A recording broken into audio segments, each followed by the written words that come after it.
Hey guys, என் பேர் ash. நீங்கள் பார்த்துட்டு இருக்கிறது C4 Tech தமிழ். இது ASUSோட புது ROG Phone 7 Ultimate Edition. இந்த வீடியோவில் இந்த ஃபோனை தான் அன்பாக்ஸ் பண்ண போகிறோம். டிப்பிக்கலாக ASUS அவங்களோட ROG Phone சீரிஸ் அன்பாக்சிங்ஸ்க்கு ஏதாவது ஸ்பெஷலாக பண்ணுவாங்க.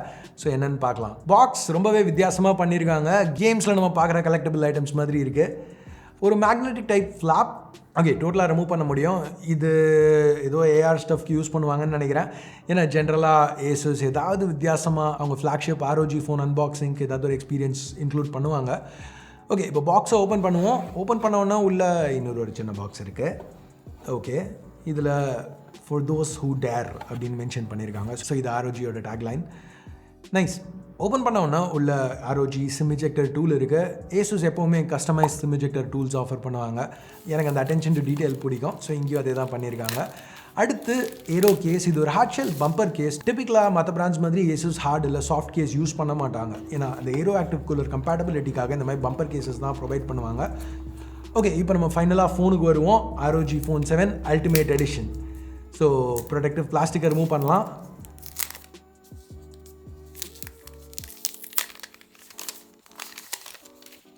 கையில் அந்த in hand feel ROG Phone 6 Pro, ROG Phone 6D Ultimate எக்ஸாக்டாக அதே மாதிரி தான் இருக்குது. பெருசாக வெயிட்லேயோ இல்லை அந்த ஃபீல்லையோ ஒரு வித்தியாசம் இருக்க மாதிரி எனக்கு தெரியல. பேக்கும் பார்க்குறதுக்கு ஏறக்குறைய அதே மாதிரி தான் இருக்குது. சில சின்ன சின்ன காஸ்மெட்டிக் வித்தியாசங்கள் இருக்குது. ஒரு மேஜர் நான் காஸ்மெட்டிக் சேஞ்ச் என்னென்னு பார்த்தீங்கன்னா இந்த வெண்ட். இதை ஏரோ ஆக்டிவ் போர்ட்டல் அப்படின்னு சொல்கிறாங்க. இதை நம்ம ROG Phone 6D Ultimateல பார்த்தோம். இப்போ ROG Phone 7 Ultimateலையும் இன்க்ளூட் பண்ணியிருக்காங்க. ஸோ பேசிக்காக ஏரோ ஆக்டிவ் கூலரை நீங்கள் கனெக்ட் பண்ணிங்கன்னா இது பாப்பப் ஆகும். டேரெக்டாக காற்றை உள்ளே புஷ் பண்ணும், கூலிங் பெட்டராக இருக்கிறதுக்காக. ஓகே, இப்போ ஃபோன் ஆன் ஆகிடுச்சு. சைடில் வச்சுட்டு வேறு என்ன இருக்குதுன்னு பார்க்கலாம் பாக்ஸில். அடுத்து சார்ஜர். இங்கே எனக்கு புரியல, அது 30 வாட் சார்ஜர் இன்க்ளூட் பண்ணியிருக்காங்க. ஃபோன் கண்டிப்பாக 65 வாட் சப்போர்ட் பண்ணும். ஸோ பாக்ஸில் ஏன் 30 வாட் இன்க்ளூட் பண்ணியிருக்காங்கன்னு தெரியல. கைஸ், ஒரு சின்ன கட். என்னோட இனிஷியல் தாட் 30 வாட்ஸ் பாக்ஸில் இன்க்ளூட் பண்ணுறாங்க, அப்போ தான் 65 வாட் சார்ஜர் காசு கொடுத்து வாங்குவோம், இதுக்காக தான் பண்ணுறாங்கன்ட்டு. ASUS கிட்ட டேரெக்டாக காண்டாக்ட் பண்ணி கேட்டால் அவங்க சொல்கிறது என்னென்னா 65 வாட் சார்ஜரே நாங்கள் விற்க போகிறதில்ல, எங்களுக்கு சில சர்டிஃபிகேஷன் இஷ்யூஸ் இருக்குது. ஸோ எங்களால் 65 வாட் சார்ஜர் இந்தியாவில் ஆஃபர் பண்ண முடியல, அதனால தான் நாங்கள் இன்க்ளூட் பண்ணலன்ட்டு சொல்கிறாங்க. அவங்க என்ன காரணம் சொன்னாலும் அது ஒரு எனக்கு நெகட்டிவாக தான் தெரியுது. நீங்கள் என்ன நினைக்கிறீங்க?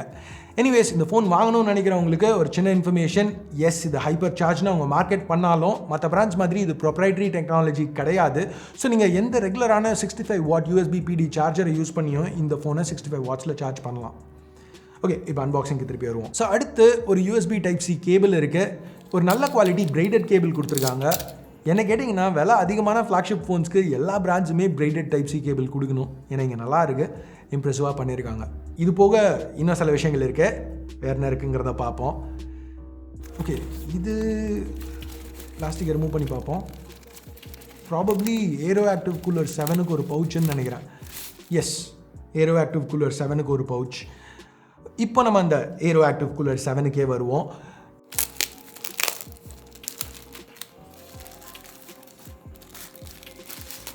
எடுத்தோன்னா பார்க்குறதுக்கு ரொம்ப ஃபெமிலியராக இருக்குது.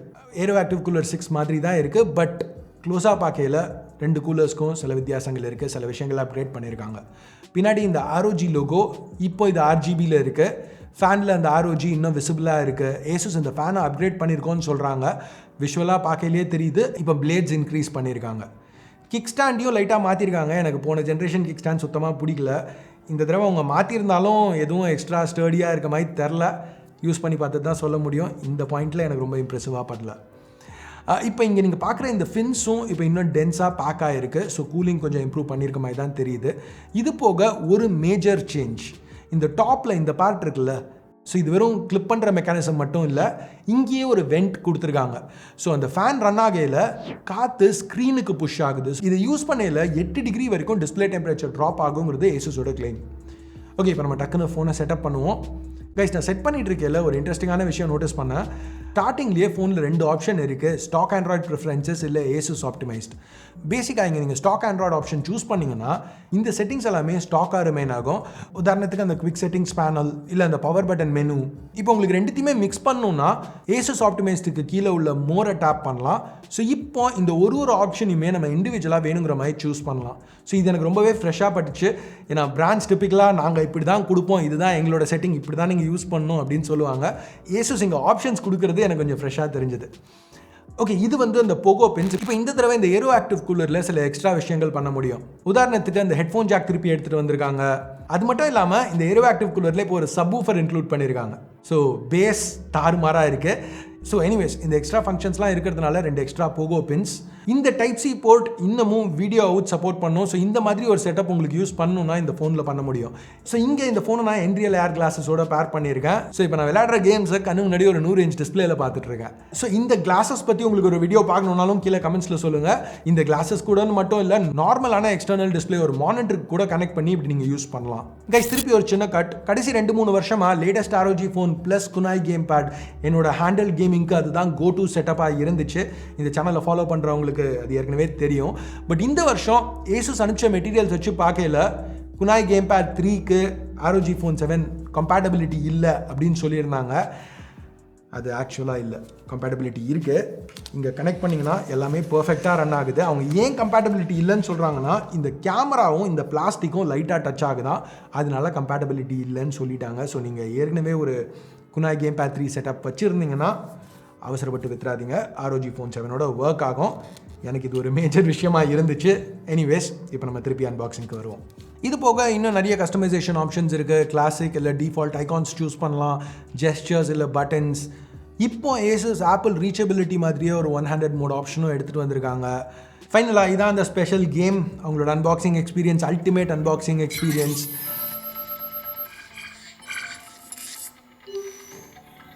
Hi X, I have a mission for you. I left something at the Maastricht space station. You should know where to find it. It might be a little dangerous, so be careful and good luck.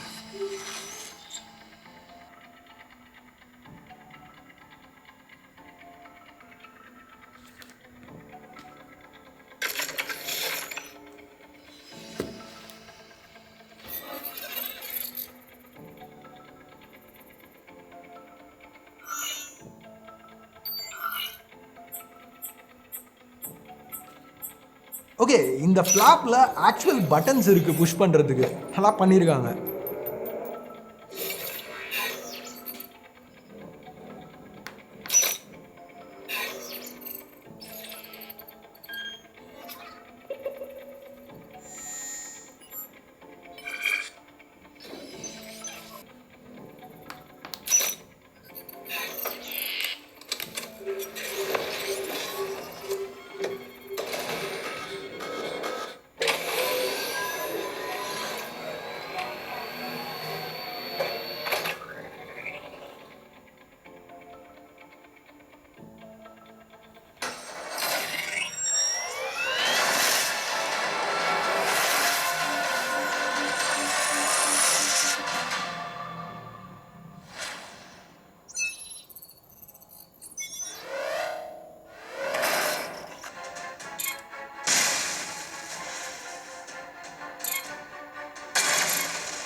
Guys, இந்த வீடியோவை நம்ம rap அப் பண்ணுறதுக்கு முன்னாடி இப்போ நீங்கள் பார்த்துட்டு இருக்குது இந்த ஃபோனோட ஸ்பெக்ஸ். ஸோ அடுத்த வீடியோவில் ROG Phone 7 அல்டிமேட்டில் என்னெல்லாம் இன்க்ளூட் பண்ணியிருக்காங்க, பெஞ்ச்மார்க்ஸ் எப்படி இருக்குது, சஸ்டெயின் பெர்ஃபார்மன்ஸ் எப்படி இருக்குது, கேம்ஸ் விளையாடுற எக்ஸ்பீரியன்ஸ், கேமராஸ், இது எல்லாத்தையும் பற்றி பார்க்கலாம். ஸ்பாய்லர், பெர்ஃபார்மன்ஸ் தாறுமாறாக இருக்குது. ஸ்டெபிலிட்டி ஸ்கோர்ஸும் இது எதுக்காக தனியாக கொடுக்குறாங்க அப்படின்னு கேள்வி கேட்குற அளவுக்கு சூப்பராக இருக்குது. நார்மலாக ஏரோ ஆக்டிவ் கூலர் இல்லாமையே 99% மேலே ஸ்டெபிலிட்டி இருக்குது இந்த ஃபோனில். Dimensions, display, battery, rear cameras எல்லாமே போன வருஷத்துக்கு ஐடென்டிக்கலாக இருக்குது. எனிவேஸ், இந்த வீடியோ ஷூட் பண்ணுற பாயிண்ட்டில் எனக்கு லான்ச் ப்ரைஸ் தெரியாது. ஸோ அடுத்த வீடியோவில் அதை பற்றியும் பார்ப்போம். ப்ளஸ் உங்களுக்கு வேறு ஏதாவது கேள்விகள் இருக்குது இந்த ஃபோனை பற்றி இன்னும் நான் அட்ரெஸ் பண்ணுறதுக்கு, உங்களுக்கு ஏதாவது பர்டிகுலர் கொஸ்டின்ஸ் இருந்துச்சுன்னா கமெண்ட்ஸில் கேளுங்க. அடுத்த வீடியோவில் அட்ரெஸ் பண்ண ட்ரை பண்ணுறேன். ஸோ அவ்வளோதான் இந்த அன்பாக்சிங் வீடியோக்கு. பிடிச்சிருக்கு பிடிக்கல என்ன நினைக்கிறீங்களோ அதை பேஸ் பண்ணி தம்ஸ் அப் இல்லை தம்ஸ் டவுன் ப்ரெஸ் பண்ணுங்கள். சப்ஸ்கிரைப் பண்ணலன்னா சப்ஸ்கிரைப் பட்டன் ஏற்கனவே சப்ஸ்கிரைப் பண்ணியிருந்தீங்கன்னா பக்கத்தில் உள்ள பெல் ஐக்கான் அதையும் ப்ரெஸ் பண்ணுங்கள். அப்போ தான் நான் போடுற வீடியோஸை நீங்கள் மிஸ் பண்ணாமல் பார்க்க முடியும். அடுத்த வீடியோவில் உங்களை திருப்பி சந்திக்கிற வரைக்கும் என் பேர் ஆஷ். நீங்கள் பார்த்துட்டு இருக்கிறது C4 Tech Tamil. Have a nice day. Bye.